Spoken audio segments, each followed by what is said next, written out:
Hello everyone, welcome into a special edition of Post-Show Headlines. As we've been telling you guys over the last couple of weeks, we are now also going to be doing stuff Eagles related during the season. So, as I'm still trying to get used to what it's called, Kincade and Salciunas Birds pregame plan. I like it. So we'll do that on Fridays before games on Sundays, or as last week's case, we did it on Thursday because they played Thursday night preseason week number 1.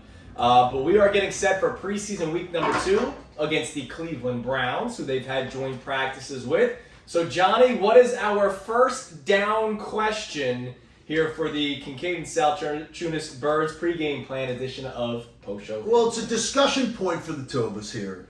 And there have been a lot of shaky practices. Sure. And it hasn't just been shaky practices during the joint practices. Right. So, tell me now. It tells me that this is the time that maybe you want to say, let's throw the vulnerable players to the wolves tomorrow.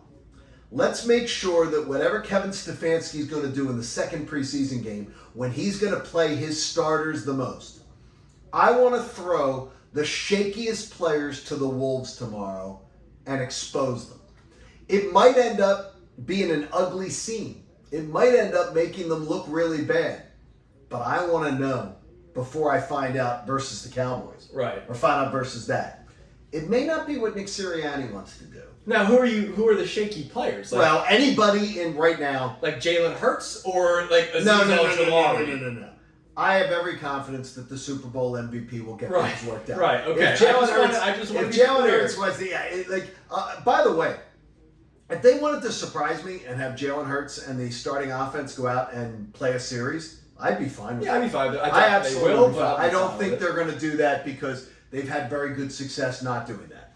But I would really not have a problem if we saw Quinyon Mitchell out with one of his starting compadres out there. Whoever that's going to be. But I want some of these vulnerable guys, some of the guys that we're hearing about, like maybe right now, if we're trying to find out what Adoree Jackson is. Adoree Jackson that guy? Is he the guy that's going to be the starter there? Or if Keely Ringo is fighting for that number 2 job and we're wondering whether he can do it, I want him to sink or swim for as long as the Cleveland starters are in. Absolutely. And I want the pressure put on them.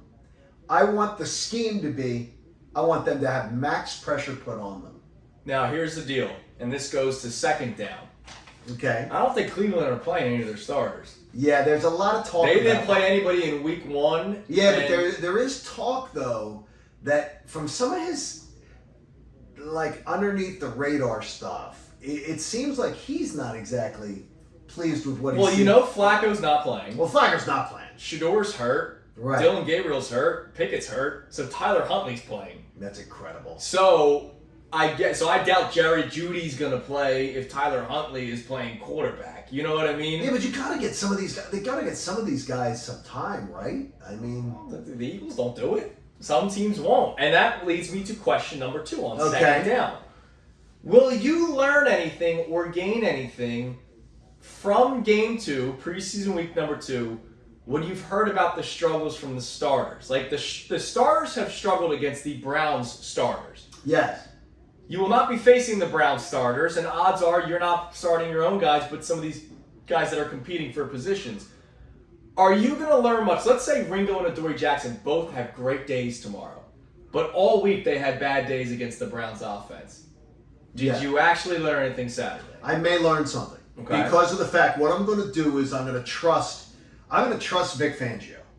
And what I'm going to say is that Vic Fangio made a comment after yesterday's practices that many, many times what we see are guys are being asked to do things situationally that they would never be asked to do in games. Sure. And that in these joint practices, they're not game planning. Like Jimmy Kempski told us that Right. Myles Garrett was beating Jordan Mailata all day yesterday, but they had nobody there, tight end chipping, they had no running back chipping. There's not the normal game plan that would show you that. They're just asking him one-on-one. Because you would never leave Myles Garrett one-on-one, No. by the way. Myles You're Garrett- always going to help out. By the way, Myles Garrett last year was handed one-on-one 2% of snaps. Right, So that's exactly. never happening. But in a practice like this, they don't care. Okay. They just want to see that.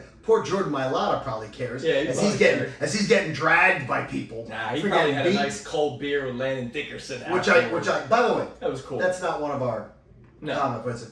You like that? Yeah, right? I love that. I think that's cool. I had people in my timeline yesterday going like, "Boy, a little casual." Everything. I'm like, I thought that was a fantastic moment, and I think it speaks to Eagles culture. Yeah. Also, that work hard, play hard. Do people not think that if they didn't have to travel right after the game, that they wouldn't do that? Oh, absolutely. In the locker rooms, absolutely, tunnels. They probably do already. They already do. Yeah. It's just they have to. The road team flies out that night. Yeah, they do. They do. And by the way, the road team that flies out, many of them do. Yeah. When they get to the bus. They exchange jerseys. Right. You don't think they're having beers together? Say. All right, what's our third down question, Johnny?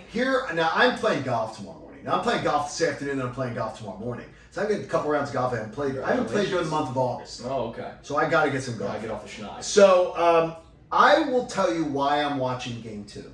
It's the only reason I'm watching Game 2. I will record it, I will watch it, and I will sit there and I'm watching for who needs to go. Okay. Not for who needs to stay. I will literally be watching the game to say, get this person off my field. Get this person out of here. More than I will be watching to say, because I don't know that I'm going to be able to scrutinize enough to say, yeah, Keely Ringo's technique is better than Adoree Jackson's technique. So I'm looking more to say, who's getting smoked? Like, who's getting banned? So I need to know who's bad. So that's really what I'm looking for. Yeah, and you won't really learn that till like the third and fourth quarters when those guys are playing though. Like that's the problem. Like Keely Ringo and Adoree Jackson, I imagine will play the majority of the first half. But there may be a guy. There may be I believe, and I'm going to call it right now, and I've said it on the show today, so if you listen to the show and watch it on YouTube, you saw it. I believe that we will see a veteran corner brought in here after Game 3. I think there's going to be another veteran cornerback picked up off the junk pile who's going to come in here to compete for a job because I don't think they're pleased. And I think that they're just being very politically correct in how they're saying. Oh my God, yeah. So they're going to find somebody that they can get for like $400,000, $600,000 to bring in here. So to me, there may be a veteran who they say, we're tired. I'm surprised they haven't. Asante Samuel Jr. is still available, right? And I know the injury history, and I know he has not played to the level that a lot of people expected him to. He is not. I'm just surprised they haven't brought him in to check him out. Yeah, but here's the thing, though, is that reading about Asante Samuel Jr., I got to tell you, I haven't watched a lot. Right. But supposedly, too, it is more of a schematic style thing. Sure, that he doesn't fit the suit more of what Vic Fangio wants. Yeah, I'm sure there's reasons behind That's more of it than he is a name brand. Yeah. But, All right, fourth down. Okay. Does Darius Cooper have a real shot? And I asked that question. What's the real shot definition? Can you give that to me? Does he get a roster spot? And here's why I asked that question. 5 receivers is what they typically dress. Okay. They could dress 6 if they wanted to. They could, but they're not. 5 is what they typically do. Okay. AJ, Devontae, Jahan, Johnny Wilson, draft pick. Johnny Wilson's one of them because he's a draft pick, and he has been showing out a little bit. Ainias Smith, draft pick. Right. Darius Cooper, undrafted free agent. Not making it. And it's a shame because he had a really good preseason game. By all reports, everyone that's at camp has said that he has shown out every day. Practice squad? Maybe, but does a team go, let's give this guy a shot on our team? We need a 5th receiver. Could happen. So he may be a stash. You could try, but I wonder if another team picks him up. I just don't think you're going to cut on those draft picks. It's too early to cut. I know. It's too early to cut on them. And there is one thing. And we got to give Howie the benefit of the doubt because he's had a good, really, really good run.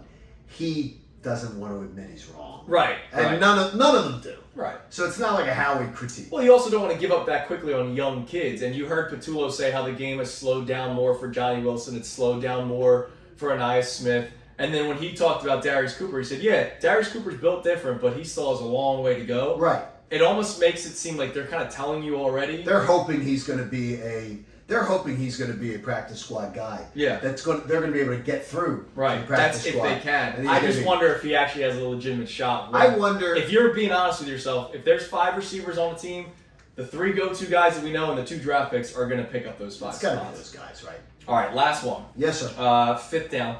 which doesn't exist. Well, it did This for is like- Colorado. Colorado tied for a national championship in 1990 on a 5th down that should never have How counted. about that? How about that?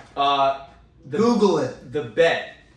Remember, we're gonna do, Oh, yeah, we're we're gonna gonna do do this bet. every single week. Well, the real games are coming. Right. So right now they have very little available bets bet. on a preseason game. I found one that I like. Okay.